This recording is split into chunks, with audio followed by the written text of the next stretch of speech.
Blogs are increasingly becoming a way Americans get information, whether it be gossip about Brittany Spears or insights about their favorite Major League Baseball team. But what about blogs for medical care? Welcome to the Clinicians Roundtable on ReachMD XM Channel 157, the channel for medical professionals. I'm Bruce Japsen, the healthcare reporter for the Chicago Tribune, and with me today is Scott Hensley. He's the editor of the Wall Street Journal's health blog. An editor in the paper's New York Health and Science Bureau, Mr. Hensley joined the journal in 2000 and covered healthcare and the pharmaceutical industry for 7 years. He also wrote Follow the Money, an online column that looked at the healthcare industry. His story about Pfizer Inc.'s failed attempt to develop an anti-aging pill was part of a series on soaring drug prices that a lot of our listeners probably remember, but it also won a New York Press Club Award for business coverage in 2003. Welcome to the Clinicians Roundtable on ReachMD. Thanks, Bruce. It's great to be here. Well, blogs are increasingly becoming very important in the fact that millions of people get information.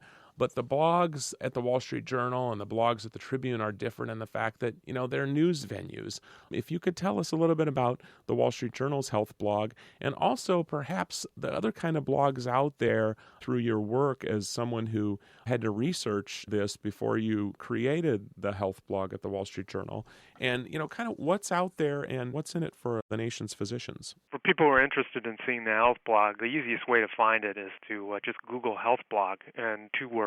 We should be the first thing that comes up in Google. There's also a URL, the old-fashioned way, blogs.wsj.com/health will also get you there. But so far, we're popular enough and our traffic is high enough that if you just Google health blog, you can find us. I spend more time looking at blogs than is healthy. I will admit it. I've liked blogs before, and now that I'm in the business of putting out a blog, I'm always on the hunt for things that other people have written that might be interesting and that, we might find a way to point people to or work into our own writing.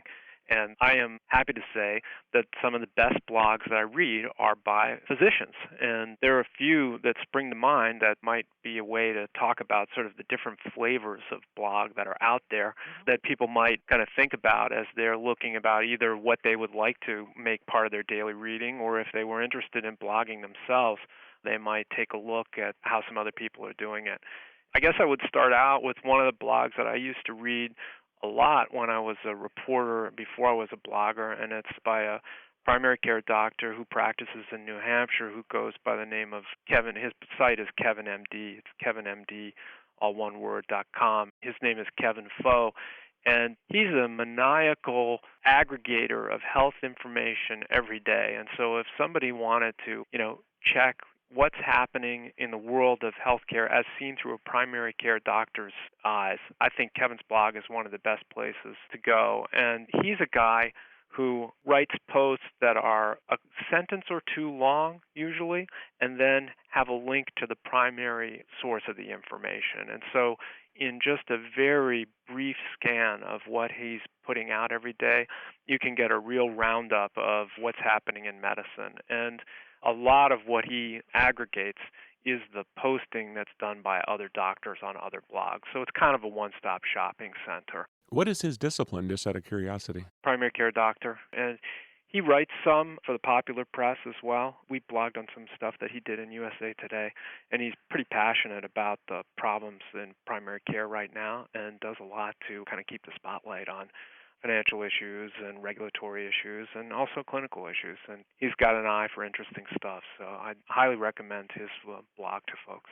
That's interesting, KevinMD.com. I mean, how many doctors do you envision have blogs out there? It's really interesting because physicians are very busy, and my guess is that a lot of these doctors that are starting blogs, and we know that there's obviously the efforts like Sermo and some of the other places, they must think that things like this are taking off, or it certainly must be a passionate way for doctors to communicate because they can not only talk about the problems they face, but they can generate communication, which you can't in any other venues. I think for the folks who are serious about it, it's an outlet for the things that they want to tell people about or the conversations that they want to have. And I'll give you another example of a blog that's in that category. It's one of my favorites, and it's written by a general surgeon in the Mountain States. He's anonymous, but I have talked to him, and I believe he exists, and anybody who reads his blog would be hard-pressed to think that it was fictional, except where he does it intentionally.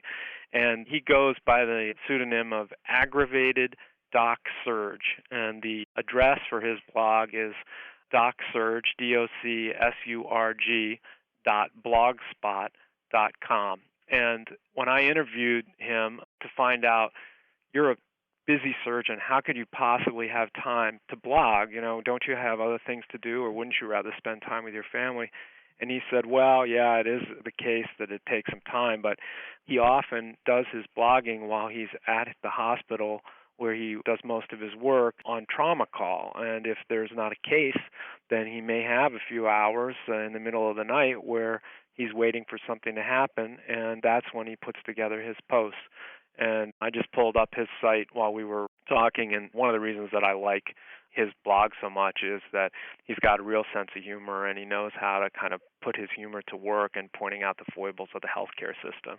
So he's got a post right now called Ode to Jaco, where he takes the Ode to Joy from Beethoven's Ninth Symphony and turns it into a Joint Commission send-up. And he's got some good art and a real nice YouTube video to help get along. He's been on a bit of a Jaco kick lately, and one of the other ones that he did that was really quite funny was he did a post in April called We Don't Speak the Same Lingo, and he took the two characters from those Apple ads, the guy who's the young hipster representing Apple, and then the guy who's the sort of stodgy PC guy.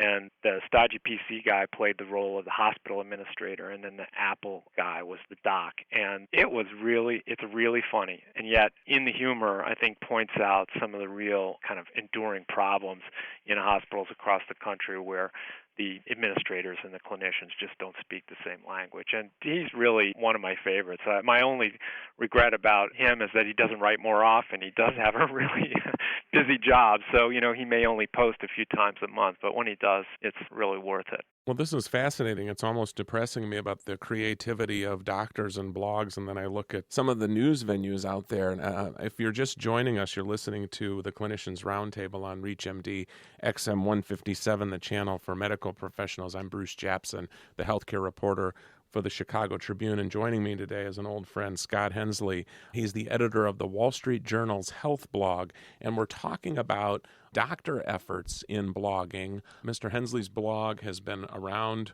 for over a year now. And Scott, if you will, is it that difficult or is it easy for a doctor to start a blog? If a doctor wanted to start a blog, how could they do it?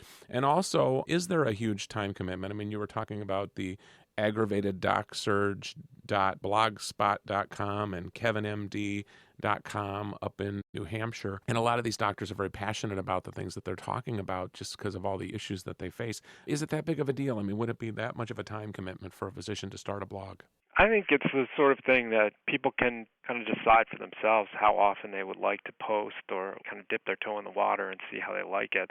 I think the issues for doctors who want to blog may, as often happens in healthcare, touch on legal and ethical ones. Does the doctor want to blog anonymously or to do it in the wide open? Kevin MD is an example of a guy who his identity is known and he's blogging away, and there you have it. And then there are plenty of other doctors who prefer to blog with some anonymity, and it, I think, gives them a chance at times to talk more about clinical work, which, as far as I can tell, they do a pretty decent job of keeping the confidentiality intact. There have been some rare cases where that confidentiality or the anonymity of the doctor has been breached, so that's a risk to physicians who want to blog if they go the anonymous route, that somebody may try to figure out who they are, or that the physician may slip and let it be known who they are, and then that could have ramifications. But I think both models, anonymous or out in the open, can work, and it's just something that somebody should think about before they want to go down the road of blogging. Technically, it's an easy thing to do. I think that's part of the appeal for people, is most of the blogging software that's out there is pretty easy to use, and it doesn't cost any money to get started. We use software called WordPress, and a person can sign up and start a blog as fast as they can sign up for a credit card or faster. I mean, it's really quick. The anonymous blogs, are they differ in some of the topics that they address? Because it seems like, it might vary by specialty or as political issues or not. I think they do. I mean, one of the blogs that I also like to look at as an example is one called The Happy Hospitalist. And that's a blog which is written by a hospitalist somewhere in the United States. It's not clear where.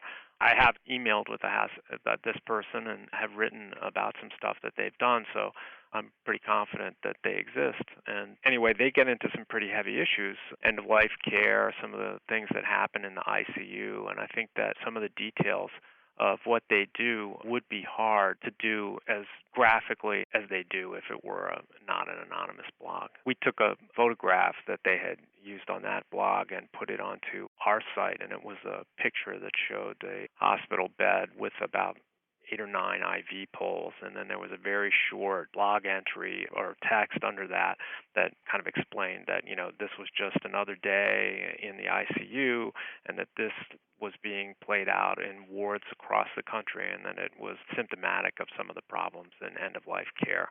And that was a post where we ran that picture with permission, and it generated a lot of discussion on our site.